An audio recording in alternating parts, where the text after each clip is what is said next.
Hello friends, ഞങ്ങൾ ഇന്ന് ഉച്ചയ്ക്കൊക്കെ കഴിഞ്ഞപ്പോൾ ഞങ്ങൾ വിചാരിച്ചു നല്ല വെതർ, അപ്പം വിചാരിച്ചു ഒന്ന് പുറത്ത് പോകാമെന്ന്. അങ്ങനെ ഞങ്ങൾ ഇതുവരെയും പോകാത്തൊരു സിറ്റിയിലോട്ടാണ് വന്നേക്കുന്നത്, ഫോർഷൈം. അത് ഞങ്ങളുടെ വീട്ടിൽ നിന്ന് ഒരു 30 മിനിറ്റ്സ് ഡ്രൈവ് ഉണ്ട്. ഇവിടെ ഒരു ഓൾഡ് സിറ്റിയാണ്, ഇവിടെ നടന്ന് കാണാനൊക്കെ. ഇന്ന് കടകളൊന്നും ഇല്ലെങ്കിൽ പോലും നമുക്ക് പുറത്തുനിന്ന് കാണാൻ പറ്റും. ഇവിടെ മ്യൂസിയം ഉണ്ട്, അങ്ങനെ കുറേ കാര്യങ്ങളുണ്ട്. അപ്പം നമുക്ക് നോക്കാം എന്തൊക്കെ കാണാൻ പറ്റുമെന്ന്. അപ്പം നമുക്ക് പോയാലോ?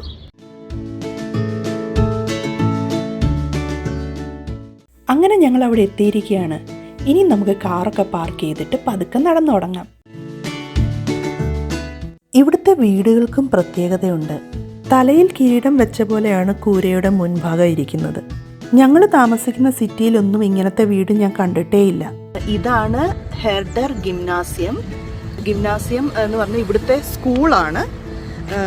5th സ്റ്റാൻഡേർഡ് തൊട്ട് 13th സ്റ്റാൻഡേർഡ് വരെ പഠിക്കുന്ന കുട്ടികൾ പഠിക്കുന്ന സ്കൂളാണ്. ഞാൻ ആദ്യം വിചാരിച്ചു ഇതെന്തോ കൊട്ടാരമാണോ അല്ലെങ്കിൽ വേറെ എന്തെങ്കിലും കെട്ടിടമാണോ എന്ന്. പക്ഷേ ഇപ്പോൾ ഇവിടെ വന്ന് നോക്കിയപ്പോഴാണ് മനസ്സിലായേ ഇത് ഇവിടുത്തെ സ്കൂളാണെന്ന്. എന്ത് മനോഹരമായ വലിയൊരു സ്കൂളാണെന്നോ, സൂപ്പറായിട്ടുണ്ട്. ഇതാണ് സെന്റ് മാർട്ടിൻ പള്ളി. പണ്ട് ഇതൊരു ആശ്രമമായിരുന്നു. പിന്നീട് 1800കളിലാണ് ഇതൊരു പള്ളിയാക്കി മാറ്റിയത്.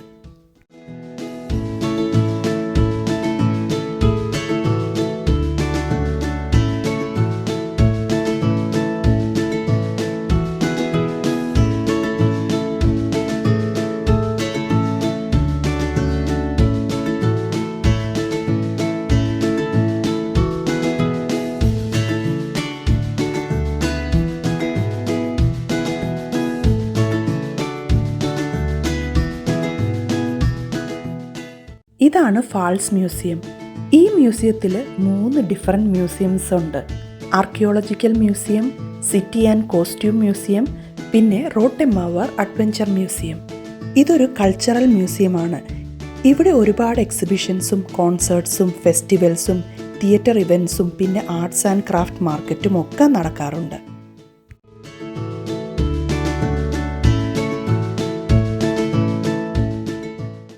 ഇതാണ് റോട്ടെമാവർ ആബൻഡുവർ മ്യൂസിയം. റോട്ടെമാവർ എന്ന് വെച്ചാൽ ചുവന്ന മതിലെന്നാണ് അർത്ഥം. ഇത് 15ാം നൂറ്റാണ്ടിലാണ് പണിഞ്ഞത്.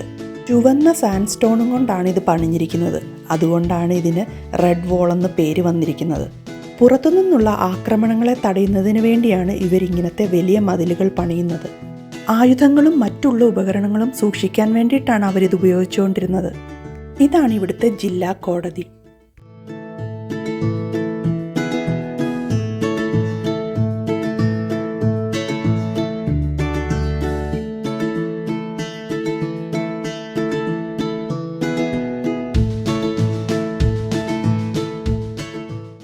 ഇവിടുത്തെ മെയിൻ ഹൈലൈറ്റുകളിൽ ഒന്നാണ് ഇവിടുത്തെ ബ്രൂവറീസ്. ഈ സിറ്റിയിൽ 4 ബ്രൂവറീസ് ആണുള്ളത്. അവിടെ ചെന്നാൽ അവരുടെ ബ്രൂവറിയിൽ തന്നെ ഉൽപ്പാദിപ്പിക്കുന്ന ബിയറാണ് അവർ നമുക്ക് സെർവ് ചെയ്യുന്നത്.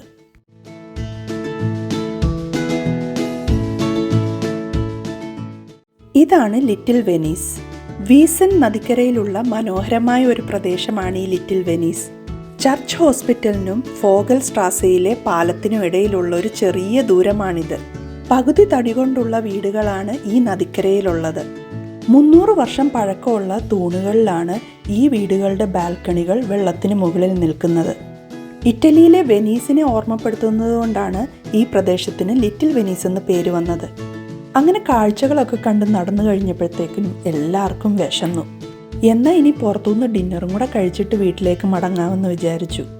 ഇവിടെ അടുത്തൊരു KFC ഉണ്ട്. എന്നാൽ ഇന്നത്തെ ഡിന്നർ അവിടുന്ന് ആക്കാമെന്ന് വിചാരിച്ചു. അങ്ങനെ ഞങ്ങൾ ഫുഡൊക്കെ പെട്ടെന്ന് തന്നെ ഓർഡർ ചെയ്തു. അത്രയും തിരക്കില്ലാഞ്ഞതുകൊണ്ട് പെട്ടെന്ന് തന്നെ ഞങ്ങൾക്ക് ഫുഡൊക്കെ കിട്ടി. നാളെ കുട്ടികൾക്ക് സ്കൂളും ഞങ്ങൾക്ക് ഓഫീസും ഒക്കെ ഉള്ളതുകൊണ്ട് ഫുഡൊക്കെ കഴിച്ചിട്ട് വേഗം തന്നെ ഞങ്ങൾ തിരിച്ച് വീട്ടിലേക്ക് പോയി.